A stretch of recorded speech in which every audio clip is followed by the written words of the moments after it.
ಇದು William carry ಅವರ ಭಾರತ ಪ್ರವೇಶದ ಅನೇಕ ಸಾಹಸಮಯ ಕತೆ. 1761ರಲ್ಲಿ ಇಂಗ್ಲೆಂಡಿನಲ್ಲಿ ಜನಿಸಿದ ವಿಲಿಯಂ ಕ್ಯಾರಿ ಬಾಲ್ಯದಿಂದಲೇ ದೇವರ ಸೇವೆಯಲ್ಲಿ, ದೇವರ ಕಾರ್ಯದಲ್ಲಿ ಆಸಕ್ತಿ ಹೊಂದಿದ್ದರು.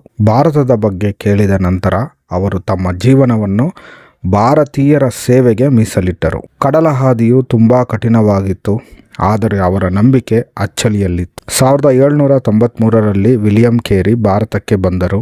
ಕಲ್ಕತ್ತಾ ಅವರ ಮೊದಲ ನಿಲ್ದಾಣ. ಭಾಷೆಗಳ ವಿದ್ಯಾರ್ಥಿಯಾಗಿ ಕ್ಯಾರಿ ಸಂಸ್ಕೃತ, ಬಂಗಾಳ, ಹಿಂದಿ ಸೇರಿ ಹಲವು ಭಾಷೆಗಳನ್ನು ಕಲಿತರು. ಬಂಗಾಳಿ ಭಾಷೆಯಲ್ಲಿ ಬೈಬಲ್ ಅನುವಾದ ಮಾಡಿ ದೇವರ ಸೇವೆಯ ಕಾರ್ಯದಲ್ಲಿ ಮುಂದಾದರು. 1800ರಲ್ಲಿ ಸೆರಂಪುರ್ ಮಿಷನ್ ಅನ್ನು ಸ್ಥಾಪಿಸಿ ಅನೇಕ ಜನರಿಗೆ ಶಿಕ್ಷಣ, ಆಧ್ಯಾತ್ಮಿಕ ಹಾಗೂ ಸಹಾಯ ನೀಡಿದರು. ಸತಿ ಸಹಗಮನ ವಿರುದ್ಧ ಹೋರಾಡಿ ಮಹಿಳಾ ಶಿಕ್ಷಣಕ್ಕೆ ಬಲ ನೀಡಿದ ಧೀರ ದೇವಸೇವಕ. 1834ರಲ್ಲಿ ನಿಧನರಾದರು. ಅವರ ಆದರ್ಶಗಳು ಇಂದಿಗೂ ಜೀವಂತವಾಗಿವೆ.